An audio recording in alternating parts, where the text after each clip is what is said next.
금융시장을 보면 정말 복잡하고 정신없죠.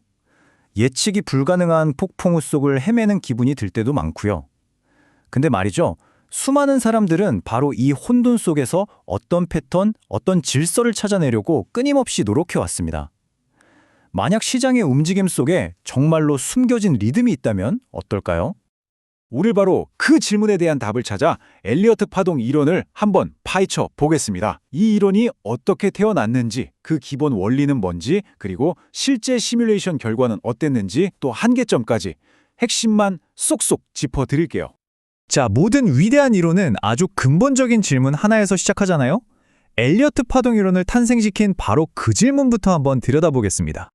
이게 사실 모든 시장 분석의 출발점이죠? 가격이 오르고 내리는 게 그냥 아무 의미 없는 사건들의 연속일까요? 아니면 그 뒤에 수많은 투자자들의 심리가 만들어내는 어떤 반복적인 패턴이 숨어 있는 걸까요? 대부분이 시장의 혼돈을 당연하게 여기던 1930년대에 랄프 넬슨 엘리어트라는 한 회계사가 무려 75년치 주가 데이터를 분석하다가 정말 놀라운 규칙성을 발견하게 됩니다.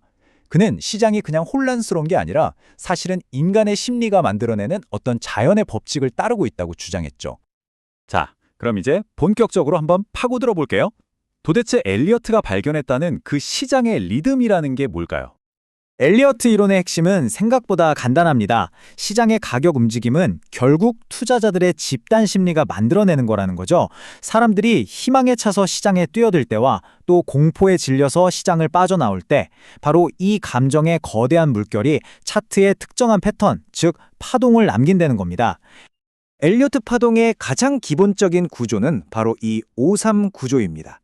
시장의 큰 추세를 따라서 움직이는 강력한 5개의 충격 파동이 먼저 나타나고요. 그 뒤를 이어서 잠깐 쉬어가는 추세를 거스르는 3개의 조정 파동이 발생합니다. 이 상승 5파와 하락 3파가 계속 반복되는 리듬. 이게 바로 엘리어트가 발견한 시장의 심장박동 같은 거죠. 물론 이 패턴을 아무렇게나 적용할 수는 없겠죠.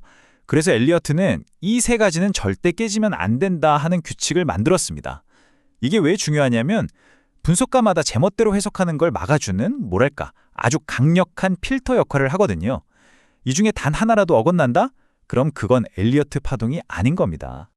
여기서 정말 흥미로운 점은 이 5-3 패턴이 프랙탈이라는 거예요. 이게 무슨 말이냐면 하나의 커다란 상승 파동을 현미경으로 들여다보듯이 확대하면 그 안에도 똑같은 5개의 작은 상승 파동과 3개의 조정 파동이 있다는 거죠. 반대로 축소해서 봐도 마찬가지고요. 그러니까 분단위 차트든 월단위 차트든 상관없이 이 기본 패턴이 계속해서 반복된다는 개념입니다. 자, 이론은 참 그럴듯하죠? 근데 가장 중요한 질문이 남았습니다. 그래서 이걸로 돈을 벌 수 있나?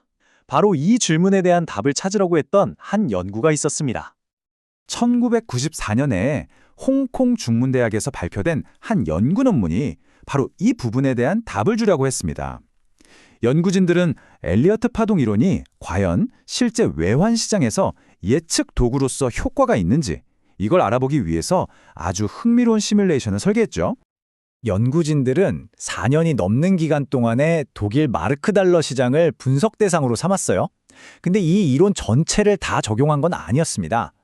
그들은 가장 강력하고 예측 가능성이 높다고 알려진 충격 파동, 그러니까 3번과 5번 파동만 공략하는 아주 스마트한 전략을 세웠죠.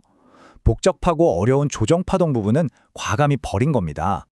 그리고 분석가의 주관이 끼어들 여지를 없애기 위해서 아예 기계적인 거래 규칙을 만들었습니다.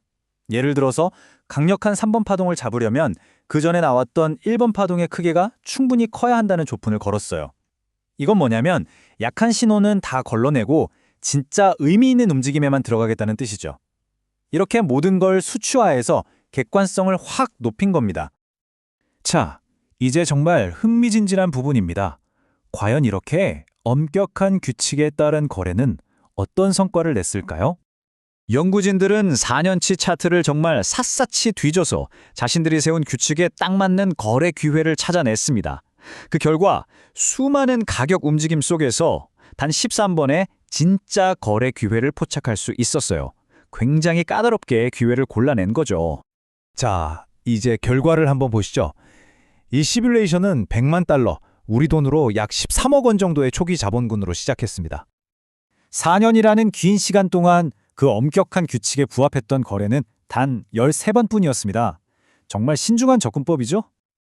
그리고 그 13번의 거래가 만들어낸 최종 결과는 무려 338만 달러가 넘었습니다. 와, 초기 자본금이 3배 이상으로 불어난 겁니다. 물론 모든 거래에서 다 이긴 건 아니에요. 여기 결과표를 자세히 보면 손실을 본 거래도 분명히 있었죠. 하지만 이 전략의 핵심은 높은 승률이 아니었어요. 한번 수익을 낼 때 그 규모가 손실을 압도적으로 덮어버렸기 때문에 전체적으로 이렇게 놀라운 결과를 만들어낼 수 있었던 겁니다. 자, 여기서 중요한 점이 있습니다. 와, 그럼 이 방법만 쓰면 무조건 돈 버는 거 아니야? 이렇게 생각하기 전에 연구진 스스로가 이 논문에서 지적했던 한계점을 반드시 짚고 넘어가야 합니다. 이게 바로 연구진 스스로가 내린 결론입니다. 이 이론은 딱 떨어지는 과학 공식이라기보다는 분석가의 해석과 경험이 중요한 예술의 영역에 더 가깝다는 거죠. 왜 이런 결론을 내렸을까요? 가장 큰 이유는 바로 조정파동 때문입니다.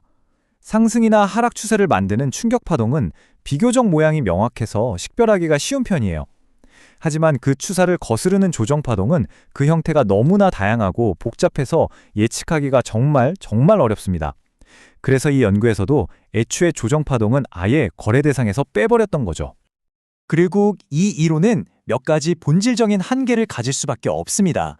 파동을 세는 것 자체가 분석가의 주관에 따라 달라질 수 있다는 점, 그리고 앞서 말씀드린 조정파동의 엄청난 복잡성, 마지막으로 가격이 어디까지 갈지는 예측해도 언제 그 지점에 도달할지는 예측하기 어렵다는 점이죠. 자, 그럼 이 모든 내용을 종합해 볼 때 우리가 여기서 가져가야 할 핵심 메시지는 뭘까요? 마지막으로 깔끔하게 정리해 보겠습니다. 결국 엘리어트 파동 이론은 미래를 정확히 맞추는 수정구슬이 아닙니다. 그보다는 시장의 혼돈을 해석하는 하나의 안경이라고 생각하시면 좋아요. 무질서하게만 보이는 가격 움직임이면에는 투자자들의 희망과 공포라는 집단 심리가 만들어내는 반복적인 리듬이 있다는 것. 바로 이것을 이해하게 해주는 아주 강력한 분석의 틀인 셈이죠. 어쩌면 시장은 단순한 숫자의 나열이 아니라 인간 심리가 펼쳐내는 거대한 파노라마일지도 모릅니다. 이런 관점으로 차트를 다시 한번 들여다보는 건 어떨까요? 지금 여러분의 눈에는 어떤 파동이 보이시나요?